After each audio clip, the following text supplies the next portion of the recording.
When a Muslim scholar is forced to admit that Jesus died by crucifixion, you should listen.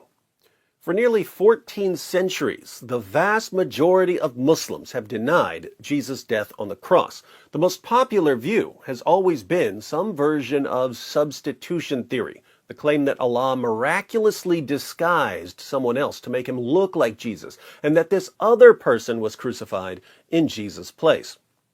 There are three main problems with the standard Islamic narrative. One, scholars, actual historians, regard Jesus' death by crucifixion as an indisputable fact of history. Two, the Quran affirms the inspiration, preservation, and authority of the Christian scriptures, and the Christian scriptures are quite clear that Jesus died by crucifixion. Three, the Islamic view portrays Allah as a cosmic trickster who deceives people about his prophets. Allah tricked people into believing that Jesus died. Fortunately, there have always been a minority of Muslims who aren't scared to point out the holes in the standard Islamic narrative. Take Sheikh Imran Hussein.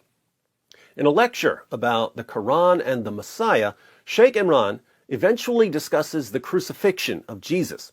He begins by saying that Jesus only appeared to die, which sounds like the standard Islamic narrative. When they saw him die on the cross, they were convinced he could not have been the Messiah.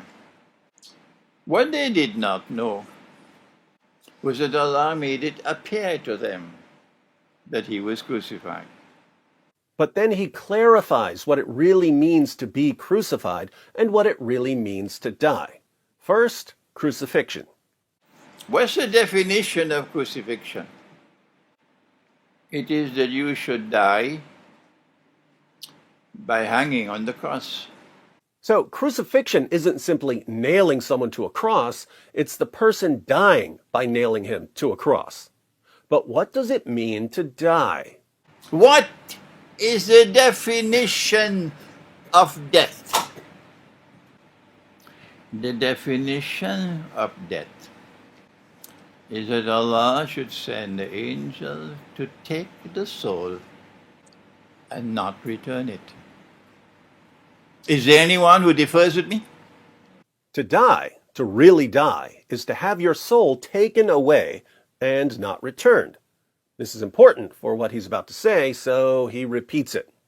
The definition of death is that Allah should take the soul and not return it. Can Allah take the soul and return it? Tell the schoolboy, go back and study the Quran. So, what does the Quran mean in Surah 4, verse 157, when it says that Allah made it appear as if Jesus died? Get ready for an epic rant. So then what did Allah do to make it appear that he died? Let me warn you. And my language is sometimes very harsh because that's the only language some people can understand. Some people can only understand harsh language. Got it, Sheikh. Thanks for the cosign on the unstoppable fire hose of sarcasm and mockery that is D. Wood. Don't come with this nonsense, because it is not only pathetic nonsense, it is absolutely sinful to say that Allah, wa na'udhu billah min hadha, Allah called someone else to take the appearance of Nabi Isa alayhi salam, and that innocent man, innocent because he never claimed to be the Messiah, he was crucified. So, the standard Islamic narrative. Wait for Judgment Day with that nonsense. Pathetic nonsense. It's not there in the Quran, it's in your imagination. That's why it is. And yet it took the world of Islam by storm. What a brainwashed ummah we are today. He ain't lying. Well, then what happened? Well, then why don't you go to the Quran? Let the Quran explain rather than go on fancy flights of imagination. You're going to tell Allah on Judgment Day, you caused that man to assume the appearance of someone? And he who never claimed to be the Messiah, he was crucified. That is an act of injustice. You attributing injustice to Allah? What foolishness. He's right. Absolute foolishness. But it's what Muslims tell me every single day. Allah took his soul. They thought he was dead. They took down the body. They put the body in the cave. They sealed the cave. Allah returned the soul. As simple as that. Nobody knew that the soul was returned. And Allah raised him. So, while Jesus was on the cross, Allah took his soul, meaning that he was dead in the biological sense. His body was taken down from the cross and put in the tomb. But then Allah returned Jesus' soul to his body, meaning he didn't die in the stricter sense the Sheikh is talking about. He wasn't dead in the sense of Allah taking away the soul and not returning it. Allah did return his soul, so Jesus rose from biological death. But since so many Muslims have been indoctrinated with substitution theory, how about another warning, Sheikh? But let me warn you one more time. If you stick with this theory of substitution, you are going to be in a pathetic state on Judgment Day. Let me warn you one more time.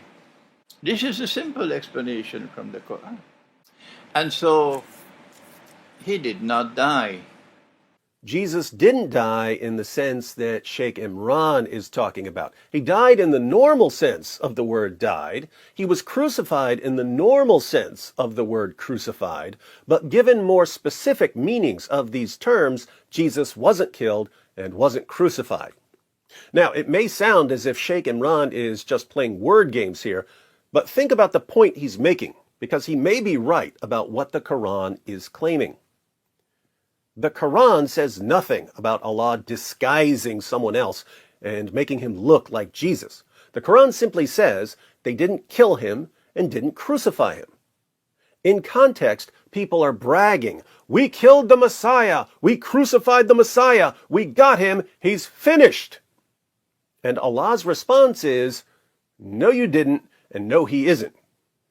Could Allah just be saying, "Look, you think that by beating Jesus and crucifying him and stabbing him through the heart with a spear and burying him, that you've killed him, but you're wrong, because I can just raise him from the dead"? Couldn't Allah simply be telling people that the enemies of Jesus didn't accomplish what they were trying to accomplish? I think this view, Sheikh Imran's view, is massively superior to the standard Islamic narrative, which rejects all of history, rejects multiple sources that Muhammad and Allah confirmed, and portrays Allah as a cosmic trickster who deceives people for no reason. But this leads to an important question, a question for Muslims. My Muslim friends, if you've been wrong about Jesus' death and resurrection for nearly 14 centuries, what else are you wrong about?